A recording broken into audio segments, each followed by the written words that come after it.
I'm Emily. I'm a Han Taiwanese Futch with shoulder length, brownish black hair that's somewhere between a layered bob and a wolf cut. And I'm wearing a tiny little black and white mesh cami, two silver necklaces, and a medicine Buddha necklace with a black jade pendant, and dangly chainmail pearl earrings. And I'm in my bedroom. I have a green chair in the background, plants, jewelry, Smiskies. I don't know if you can see them. And as for my vibe, I've been told that I have the aura of someone you'd ask to watch your things for you at a cafe when you run to the bathroom real quick. So that's me. I'll be reading an excerpt from my novel Full-Time Lover. The novel takes place in a near future Taiwan, occupied by both US and Chinese forces. 40 years into a stalemate.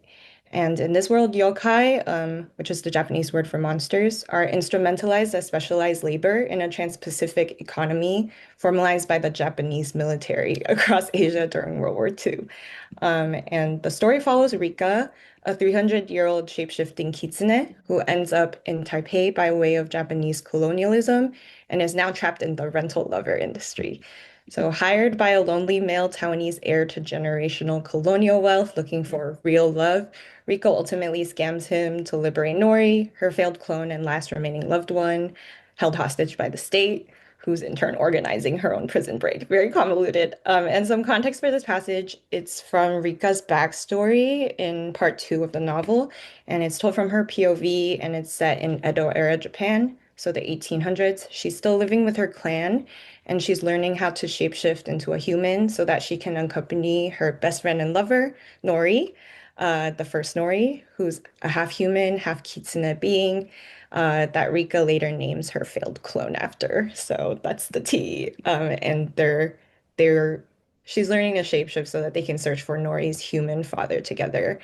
And at this point, we know that the first Nori will die. Sorry, such a long description. Okay, here we go. Those 5 sun cycles, too, were an education in my own talent. At almost every stage, my mothers would praise how quickly I was internalizing the logic of human anatomy. I found that despite earlier difficulties in my encounter with the storm, trying in vain to shift into forms that lay too far beyond my skill level, it was possible that I had become a superb shapeshifter. Alternatively, perhaps I had always been predisposed to the human form, thanks to my proximity to Nori and how intimately I'd grown to understand her human and kitsune body from the outside in. We lay together every night, our limbs knotted stubbornly together, even when we'd feel the cost in our blood circulation each daybreak. Thick-furred in the winter and thin-haired in the summer, Nori's body marked where my days would start and my seasons would end, compassed me through every uncharted deep of time-space. I knew the night by the quiet rustling of her nose hairs as she slept, and I knew the morning by her dream-marinated breath. Every new body part I could turn human belonged immediately to Nori, whose body assigned each part of mine a purpose or three. My flattened teeth were for nipping her neck and bottom lip without puncturing her skin, and my vocal cords for pronouncing her name.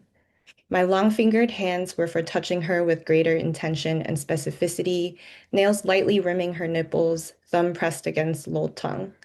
The lips on my face were for kissing hers, and the lips between my legs for kissing hers as well, though we'd sometimes also inverted our bodies such that the lips on one of our faces kissed the ones between the other's legs, and vice versa. My belly button was for her to lasso with her tongue. Occasionally, she lowered a leaf above it and allowed a dewdrop to fall into that little pond at the center of me, then drink from it with just the tip of her tongue. I loved the gesture, shivered with pride at being her water source, the margins of me dissolving in the morning light whenever she descended upon me with her thirst. For 5 sun cycles, Nori and I loved each other this way. And yet, as I advanced in ability, so too would I feel us advance toward the inevitable end of this precious transitional period, which also spelled the beginning of an unstable quest rife with risk. I wonder at times if I would have been content to live the way I did those 5 sun cycles for life, rehearsing our humanness together, inching like diligent worms toward an asymptotic shared purpose. It was my first time loving on Elise, but it wouldn't be my last.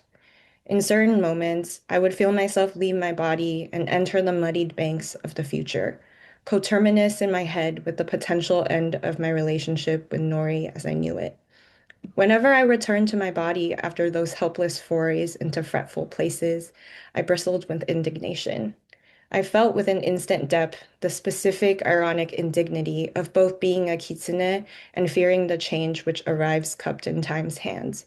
Was change not my God, and was I not to revere it rather than dread or fear it? I didn't have the answers then, and I don't have them now. And I'll stop there.